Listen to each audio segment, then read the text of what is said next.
If you are feeling witchy like I am and you are ready to get in a Halloweeny mood, then this is the video for you. It started with a trip to the Dollar Tree in search of headbands because my original idea was I want to make a witch hat that goes on a headband. As I was making them, I came up with lots of other ideas for how and where you can use them for Halloween in decor, on your table, etc. So let me show you how easy they are to make, show you some fun ways to embellish them, and then you can decide how you want to use your cute little witch hats for your Halloween. We're going to start where we always start, talking about the supplies that you need to make a cute witch hat. So the basics: sewing machine, iron, ironing board, thread that matches whatever fabric you're going to be using, rotary cutter, and ruler. So those are like your basics. Highly recommend pinking shears because we're going to have some curves to cut, and this is the easiest way to do that. I will explain why I love this method more later. You're going to need some polyfill stuffing or something to stuff the hat with. I'm going to be using this fabric tube turner to turn the witch hat band, but if you don't have that, you can do it without. So let's talk more about the hat band. For the hat band, you need 2 pieces of fabric that are 9 by 4. And if you purchase the pattern in my Etsy shop, you'll get this pattern. And you're basically going to be putting it on the fold and then cutting it. If you don't want to get the pattern, do the hat band out of probably a thick ribbon, because this is going to be a little bit harder to DIY. Then let's talk about the hat. You need a piece of fabric that is at least 8.5 inches by 9. This is a little bit taller, and you will fold it in half and you do that. Now this, I can tell you how to DIY. It is 8 inches high, and then down here, which is a 1/2 inch up, so at 7.5 inches, you want this to be 4 inches wide. So you could take a piece of paper, 8 inches by 4 inches, measure up a 1/2 inch, and then draw these diagonals, and then just cut a curve, and then you'll be able to do this. I did a few samples. I thought this was a good size to go with the size brim. So now let's talk about what we need for the brim. For the brim, you need 2 pieces of fabric. One will be the bottom, one will be the top, and then a piece of interfacing to give it some stability so that it's not super floppy, so that it kind of holds its shape. Now I tried a few things for that as well, and my favorite was a heat and bond fusible interfacing. I used the Craft Fusible Extra Firm. If you don't have that and you want to go get it, then go get it, especially if you're going to be making a lot of them. Otherwise, you know, I always say often the best interfacing is the one you have in your stash, so feel free to wing it. I'm going to be using a fun scrap that has a little print on it for the top of the hat, and then just black for the back. Then in the pattern, there's a 6-inch circle template, or you can find something that's 6 inches to trace or make your own 6-inch circle. Or if you have one of these circle rulers, which I love, you can use that to cut as well. You can just carefully cut with your rotary blade. I'll show you how to do that in a second, because that's where we're going to start. Then you're going to need some pins, some clips, and there's a little bit of hand sewing, or you can do hot gluing. I burnt my fingers really bad, so now I'm a big fan of hand sewing these together while I watch TV. You need a point turner. Later on, I will talk about headband options if you want to turn your hat into a fascinator, and also some embellishment options, because you can make this as plain or as fancy as you want. Are you ready to get started? Let's start with the brim. Well, leave it to me to tell you all the supplies and then grab a new one. I'm going to be using my rotating self-healing cutting mat. If you don't have one, you can always spin your bigger mat on a table, or you can move your thing around, but I'm going to show you why I like to use this. I'm going to put my 2 brim fabrics right sides together. If one is a little bit bigger than the other one, put the smaller one on top, so you make sure you're getting a good circle on both. These need to be at least 6.25 inch square. I just had a scrap of the other that was a little bit bigger because the selvage is on there. So I'm going to show you how this circle ruler works and why I wanted the rotating cutting mat. So I'm going to hold my hand down flat so that it's not going to shift. I don't want it to spin. And I cut these in quarters. So you want to make sure that your blade is straight up and down. It's not tilted in any way. You want to make sure you're not nicking the edge of your circle. Tilting this to get it lined up, but then making sure it is straight before I start cutting. I'm gonna go around as much as I can without hurting my wrist. And then I like to pivot it because then I'm not moving the template or the fabric, I'm moving the board beneath it. And that's going to give me my best circle. And I usually cut off just so I can see if any little spots were missed. I can pull that off before I move to do the next section. So we have our 2 circles, and we need them right sides together. And then we have the interfacing. Now I'm not gonna cut that into a circle because it's a step that doesn't need to be done. These need to be cut, or I could have actually just cut one of them, but I usually cut both of the fabrics and I leave this. This is a 6.5 inch square. And then I'm just going to clip on the 4 sides. Now the reason I'm not cutting this interfacing is because this is a full circle. So we're going to have to trim the entire thing with the pinking shears so that when we turn it right side out, it gives us a nice smooth circle. That will cut all of this excess off. So it saves a step and it makes sure there's nothing that's gonna slide and not be lined up. So this is ready. We're gonna take that to the sewing machine in a minute, but first we're gonna cut our other pieces. I'm gonna prep all 3 sections before we head to the sewing machine. Now I'm gonna take my black. If this had a print on it, you would wanna fold it right sides together, but this is a solid, so it doesn't really matter. I'm just gonna finger press that. Then I'm gonna place this on the fold.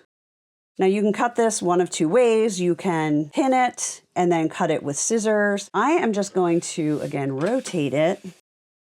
Place a straight ruler down this side. Trim that line. Gently lift that so it doesn't move. If it moves, you can just line it back up. And then I'm going to hold this, keeping my fingers away from the edge, and I'm just going to use my rotary cutter and go along that edge. Now, I don't do that all the time, but you know, we're not making clothes here. This isn't an exact science. If it isn't perfect to your curve that you've drawn or the template, it's okay. It is still going to work out. So now we have the hat piece and we're going to be sewing this side. Now, let me show you what happens if you don't have a piece that's big enough to fold to use for your hat, but you really want to use it. So say we want to make the hat out of this print, but I didn't have a wide enough piece to fold it in half and do it that way. And this will work for any kind of pattern that you have that says to cut it on a fold. So obviously we can't cut it on a fold because it's 2 pieces. I'm going to put it right sides together first so I don't have to move it again. We're going to do this. And on the side that says fold, all you need to do is put your ruler, the 1/4 inch line, on the fold line. So you're cutting a 1/4 inch wider than your template on the fold side because that gives you a seam allowance so that you can sew both sides. See how easy that is? A little cheat, especially when it's a straight thing. Then on this side and the bottom, we are going to continue to just go right along the edge of that template. So this hat will have 2 seams instead of 1 because we made it out of 2 pieces of fabric. Okay, we have the brim and the hat pieces cut. Let's do the hat band. And again, if you don't have the pattern, you can just use a piece of ribbon. Even if you have the pattern, you can use a piece of ribbon. I just wanted to give you a pattern so that you had a way to use any fabric that you wanted to. And now I'm going to do the same thing with this. I'm going to cut this straight edge, and then it moved, obviously. I'm just going to line up the straight edge and the fold, and I'm just going to cut this with the rotary cutter. You can pin it and use scissors or just do this, but this is, again, why it's handy to have this thing that spins, or if you have a big enough table and you can spin your bigger mat, that works too. Okay, so that is one of the 2 band pieces. This one I did the same way. So I used a print, a stripe, and then I just put white on the back because nobody's ever going to see the white. So I'm going to show you how I did that.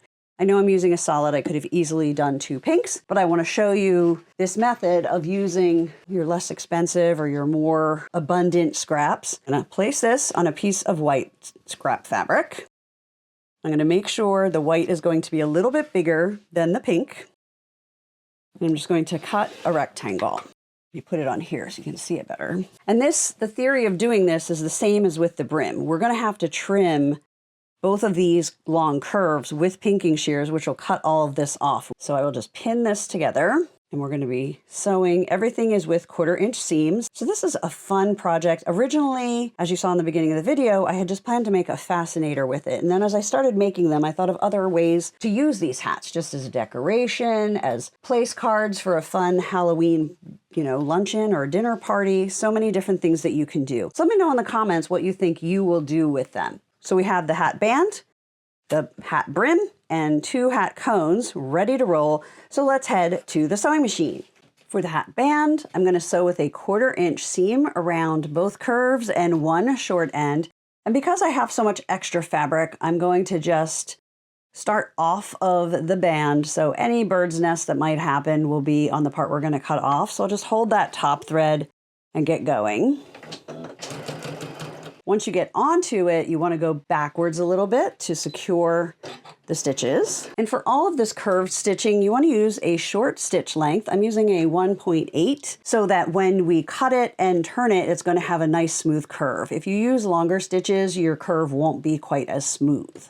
So the band is sewn. Put that aside, and now we're going to sew the hat points. This is a leader fabric. If you haven't heard me talk about them before, it is just a piece of scrap fabric, and I'm going to start sewing on this. So again, just like I started off of the hat band, any bird's nest situation, kind of not on the back, is going to be on the leader fabric and not on this fabric.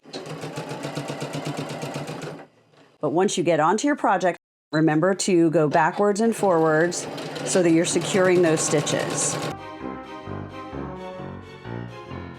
Now I'm just going to start sewing on the second hat cone that is going to have the 2 seams. Once you get that sewn, you're just going to cut that leader fabric off and cut the hats apart.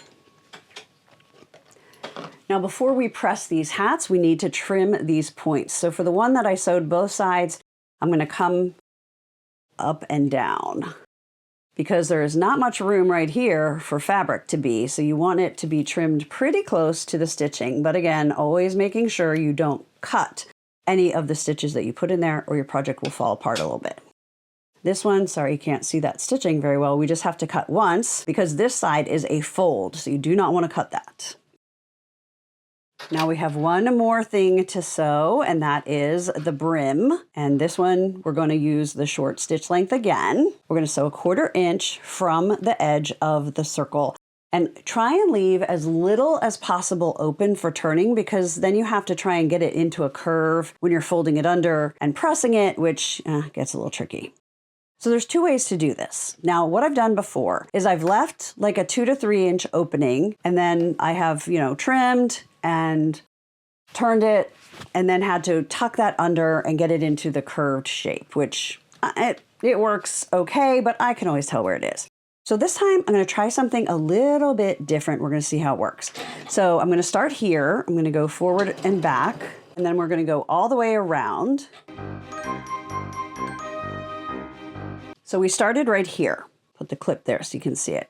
So I want to end here because I need at least that much space to get this turned right side out. So I'm going to go backwards.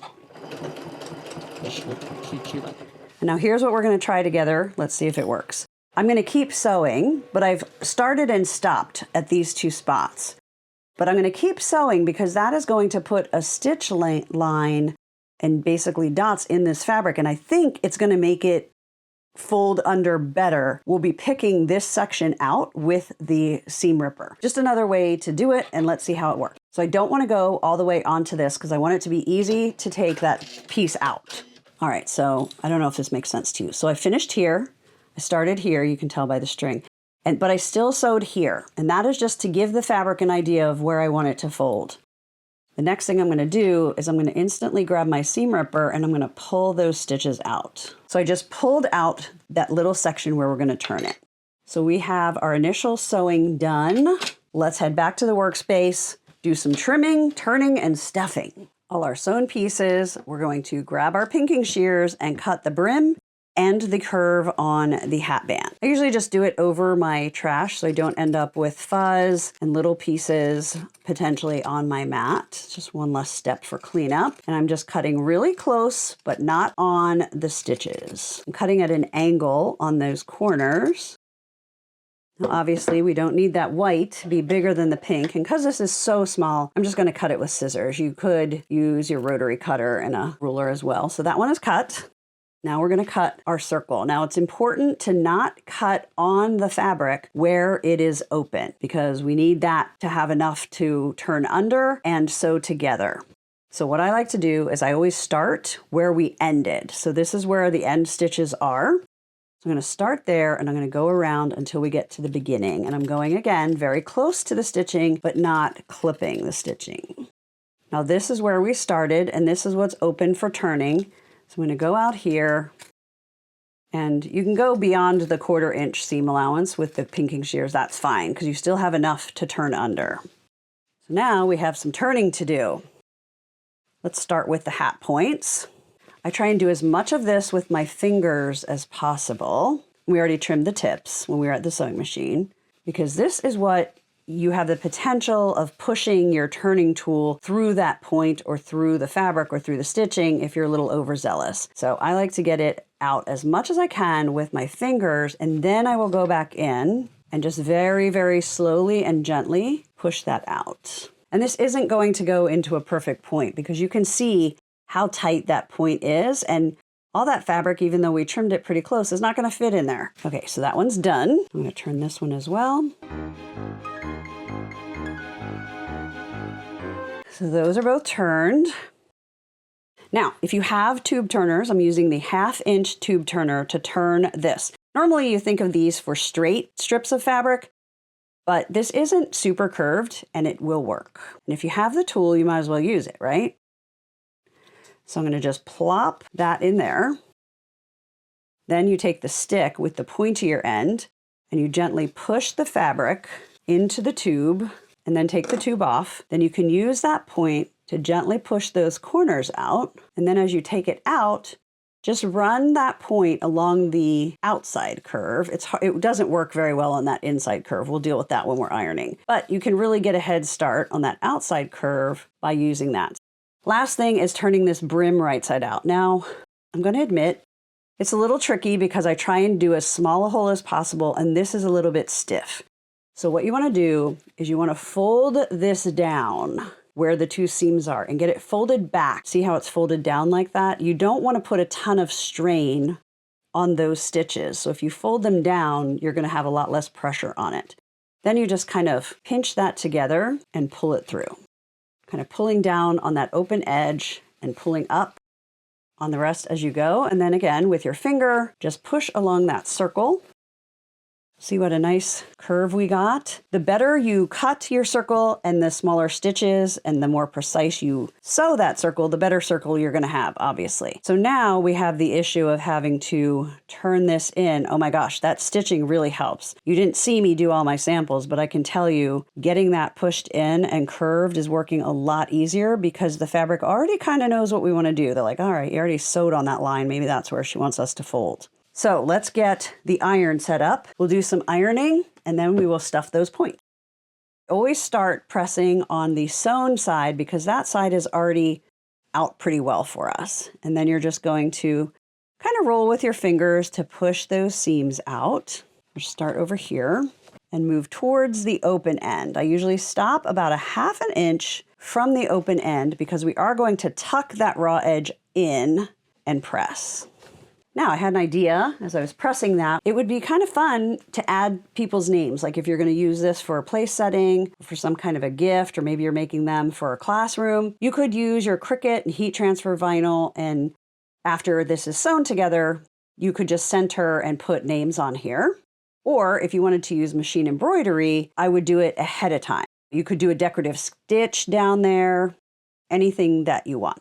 Leave a comment if you have some other ideas for things that you could put on here before you sew it onto the hat. Now we are going to press the circle, and kind of like the hat band, I always press the part that's sewn and that we already have out nicely. That is also going to be activating the fusing material in that interfacing.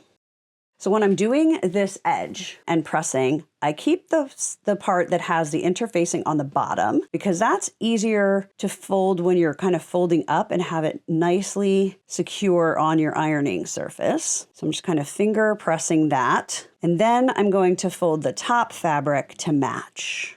Now we're going to sew around the edge of the brim about 1/8 inch so that we are closing the opening and just giving it a nice little finish. Now, because we're not starting off of the edge, we're not going to use a leader fabric. Instead, I'm going to pull up my bobbin thread. If you haven't seen that before, you're just going to put your foot down. You're holding the top thread.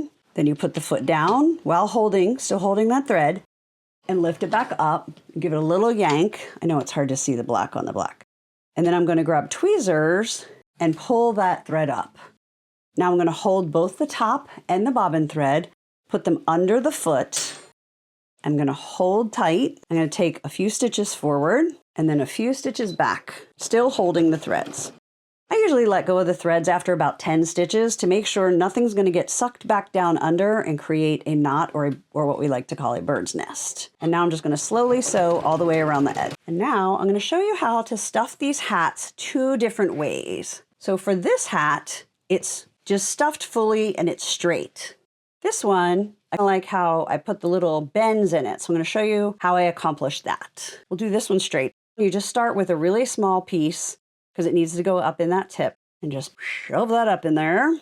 And then as you go, you can take bigger pieces, but for that tip, you need it to be pretty small to begin with. And then you're just going to be pushing and filling that and making sure you like the shape. When you're happy with that, just keep adding it.